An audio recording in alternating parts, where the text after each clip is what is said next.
नमस्कार मित्रांनो, लग्नाची बेडी या आजच्या भागामध्ये आपण पाहणार आहोत. रत्नाकर म्हणतो, त्या कचरा वस्तू आम्ही उचलणार नाही. तुला या घराच्या बाहेर काढू, पण त्या वस्तू आम्ही उचलणार नाही. तर सिंधू काही ऐकत नसते आणि 1 2 3 असे आकडे मोजत ती बाहेर दरवाजात येते आणि ओ कुलकर्णी काकू, ओ बर्वे काकू, या इकडे. तर लगेच मोठे काकू येते आणि ए थांब असे सिंधूला ओरडते आणि राजश्री, तू तुझ्या सुनेला समजावून सांग. तर राजश्री म्हणते, वहिनी मी तर आजपर्यंत घरातले कुणाला समजवू शकले नाही, तर सिंधूला कसे समजू मी. आणि राजश्री गालातल्या गालात हसू लागते. तर सिंधू पुन्हा आकडे मोजायला लागते आणि शेवटचा आकडा 4.5 म्हणत असते. तर लगेच ऋतुजा म्हणते आणि मोठी ॲक्टिंग करत रडत बोलते, झालं, या घराची सगळी मोठ्या काकूंनी आत्तापर्यंत जपलेली आबरू गेली वाया एका क्षणात. असे बोलून ती तिचा ड्रामा चालू करते. तर मोठ्या काकू म्हणते, ए ऋतुजा, गप्प बस तू अगोदर. तर सिंधू लगेच, देशपांडे काका या असे बोलू लागते. तर लगेच मोठ्या काकू म्हणते, तू पण गप्प बस. आणि ए रत्नाकर, आपण आता ह्या मुलीचं ऐकावेच लागेल, नाहीतर ही आपली आबरू पणाला लावेन. तर राजश्री म्हणते, हो वहिनी, उचला त्या वस्तू पटकनी आणि द्या राखीच्या हातात. तर रत्नाकर म्हणतो, ए गप्प बस तू. तर सिंधू म्हणते, ओ कुलकर्णी काकू, बर्वे काकू, देशपांडे काका या, आज मी तुम्हाला खूप मोठी गोष्ट सांगणार आहे. रत्नपारखेंच्या घरातील रत्नपारखी कुटुंबाला तुम्ही खूप संस्कारी घर समजताना आज मी तुम्हाला त्या घरातील गोष्ट सांगणारी की रत्नपारखी कुटुंब त्यांच्या मुलाबरोबर कसे वागतात ते. या लवकर या असे सिंधू ओरडत असते. तर मोठ्या काकू म्हणते, गप ग तू. आणि रत्नाकरला बोलते, रत्नाकर, आता या मुलीचं ऐकण्याशिवाय आपल्याकडे दुसरा पर्यायच राहिला नाही. तर काकूचे ते बोलणे ऐकून रत्नाकर, ऋतुराज आणि ऋतुजा तोंडालाच हात लावतात आणि राजश्री मात्र खूप खुश होत असते. तर मोठ्या काकू रत्नाकरला म्हणते, अरे बाबा, तू उचल ह्या वस्तू आणि दे ना राखीच्या हातात. आणि ही जर अशीच बोलत राहिली तर मला कोणाला तोंड दाखवायची जागासुद्धा उरणार नाही. असे बोलून मोठ्या काकू रत्नाकरला हात जोडू लागते. तर सिंधू पुन्हा बायकांना आवाज देऊ लागते. तर रत्नाकर म्हणतो, उचलतो. असे बोलून तो ऋतुराजला पिशवी घेऊन त्या वस्तू पिशवीमध्ये भरू लागतो आणि सर्व वस्तू राखीच्या हातामध्ये देतो. आणि बाबा, आता तुम्ही राखीताईंना सॉरी म्हणायचं.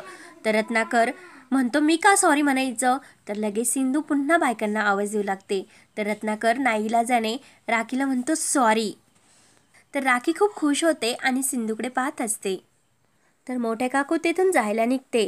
तर सिंधू म्हणते, काकू, तुम्ही वरून जे फेकले होते ते कोण उचलणार. तर काकू म्हणते, हे सर्व चक्काचूर झाले आणि मी हे कसे उचलायचे. तर सिंधू पुन्हा, ओ कारेकर काका या असे बोलू लागते. तर लगेच ऋतुजा म्हणते, अगं, तिथं तर कारेकर काका कोणीच राहत नाही, तिथं देवधर काका राहतात. तर लगेच सिंधू म्हणते, थँक्स काकू, तुम्ही मला आठवण करून दिली. म्हणून सिंधा पुन्हा देवधर काकाच्या नावाने ओरडू लागते. तर लगेच मोठे काकू म्हणते, ए थांब, आणि तुला समजत नाही का, ह्या वस्तू फुटलेल्या मी कशा उचलायच्या. या काचेच्या वस्तू उचलताना माझ्या हाताला जखम नाही होणार का. तर सिंधू म्हणते, तुम्हाला कळत नाही का काकू, इतक्या मोठ्याने खाली आपडलेली काचेची वस्तू ही फुटणारच. मग तुम्ही अगदी अलगद हाताने ती काचेची वस्तू उचला आणि राखीताईंच्या हातात द्या.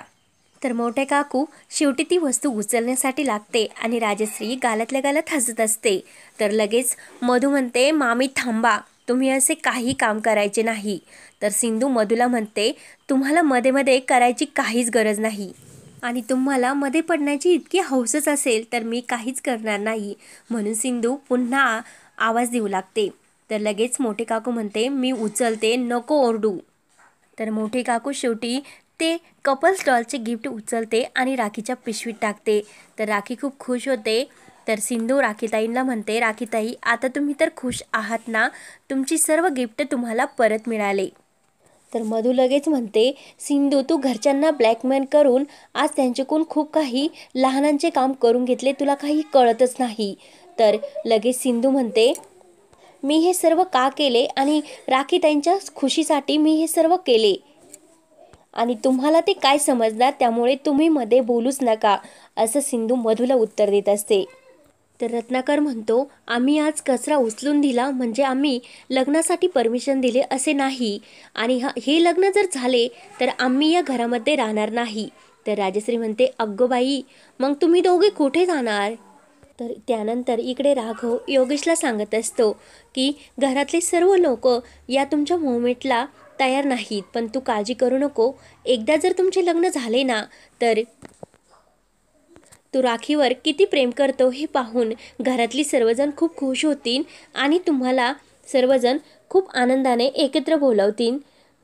आणि तोपर्यंत राखीताई आणि तुझ्यासोबत आम्ही इतर घरातील काही माणसं आणि मी तुझ्यासोबत आहेत. तर योगेश म्हणतो, राघव थँक्स, माझ्या पाठीमागे तू आणि घरातील सर्व काही लोक आहात, त्यामुळे मला खूप बरे वाटले. तर राघव म्हणतो, सिंधूने तर लग्नाची तयारी इतकी धुमधडाक्यात चालवली, तर तिची सर्व तयारी ही घाईने चालू आहे. मी सिंधूला म्हणलं होतं की राखीताईचं लग्न आपण साध्या पद्धतीने करू, पण ती त्यासाठी तयार नाही. ती म्हटली नाहीच, आपण राखीताईंचं लग्न खूप धमधडाक्यात करू. तर योगेश म्हणतो, खरंच सिंधूचा खूप जीव आहे राखीवर. तर राघव म्हणतो, हो, आणि त्या खूप कमी दिवसात एकमेकींबरोबर अशा एक्सायटेड झाल्या. तर राघव म्हणतो, राखीला ज्यापासून सिंधू भेटली ना, त्यापासून ती सिंधूला आपली फ्रेंड मानते आणि राखी सिंधू आल्यापासून खूप खुश आहे. तर योगेश म्हणतो, हो, राखी पण अशी सिंधूसारखी होती. मी जेव्हा राखीला भेटलो होतो तेव्हा राखी पण खूप धाडसी आणि कुणावर जर अन्याय होत असला तर त्यात आवाज उठवणारी होती. खूप स्वच्छ आणि निर्मळ मनाची. पण आता परिस्थितीने राखी बदलली. तर राघव म्हणतो, नाही, राखी तशी आहे तशीच आहे. माणसाचे नेचर हे कधीच बदलत नसते. तर योगेश म्हणतो, राघव तू सुद्धा खूप लकी आहे, कारण तुला सिंधूसारखी बायको मिळाली. आणि सिंधूने मला राखीपर्यंत पोहोचण्याचा मार्ग नाही दाखवला, तर हिंमत पण दिली. तर राघव योगेशचे बोलणे ऐकून खुश होतो आणि सिंधू आहेच तशी. सिंधूने आमच्या घरासाठी खूप काही केले आणि सिंधूने जरी तुला राखीताईपर्यंत पोहोचण्याचा मार्ग दाखवला असला तरी राखी आणि तुला एकत्र आणण्यासाठी मी तुझा पाठिंबा देणार योगेश. तर ते ऐकून योगेश खूप खुश होतो. तर योगेश म्हणतो, राखीताईंनी खूप काही त्रास सहन केला, पण इथून पुढे मला राखीला पूर्ण आनंदात बघायचे आणि मला तिला सुखात ठेवून तिच्याबरोबर सुखी संसार करायचा.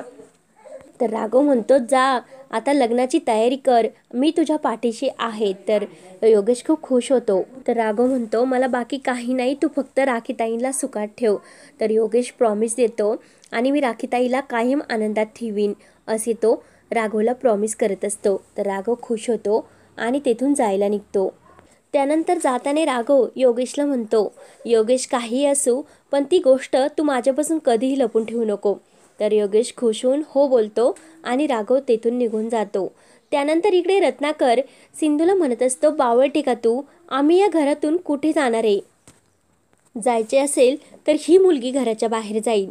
तर सिंधू म्हणते, हो, आता ना मी माझ्या रूममध्ये जाते आणि आराम करते. तोपर्यंत तुम्ही हे लग्न कसे थांबायचे ते तुमच्या रूममध्ये जाऊन प्लॅनिंग करा.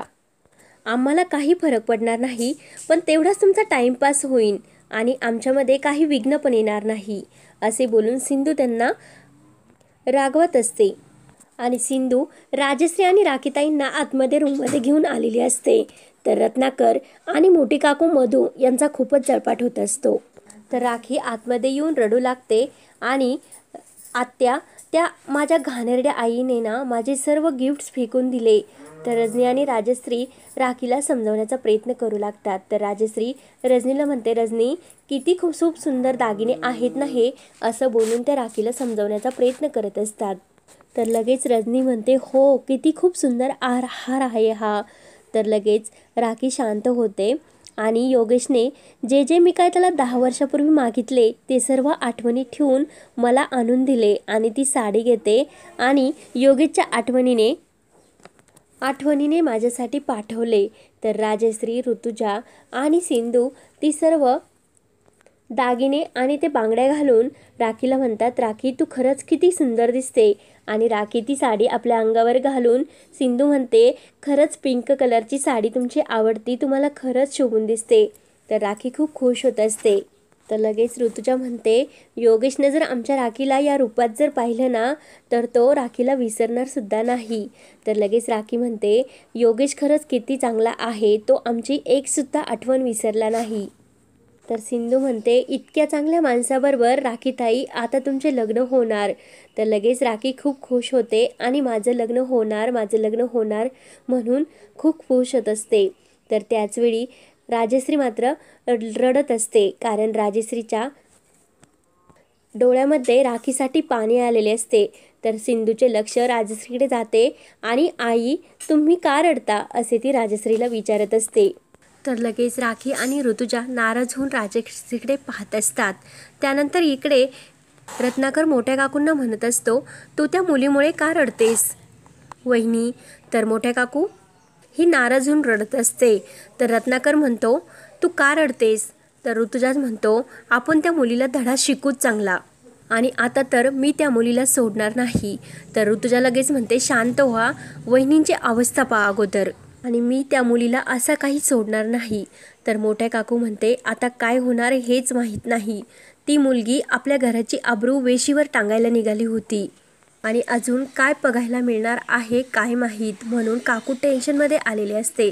त्यानंतर इकडे रजनी राजश्रीला विचारत असते, वहिनी काय झाले, का रडतेस तू. तर राखी राजश्री जवळ येते आणि राजश्री, काकू काय झाले, का रडतेस. तर राजश्री म्हणते, नाही ग बाळा, आता तू लग्न होऊन तुझ्या सासरी जाणार आहे आणि हे घरामध्ये तुझ्याशिवाय कसे करमेन आम्हाला, तुझी खरंच खूप आठवण येईन ग. म्हणून राजश्री राखीसाठी खूप रडत असते. तर राखी म्हणते, काकू मला पण तुमच्या सर्वांची खरंच खूप आठवण येईन आणि सर्वात जास्त तुझी आठवण येईन, कारण तू माझे सर्वात जास्त लाड केले ना. म्हणून राखी पण रडू लागते.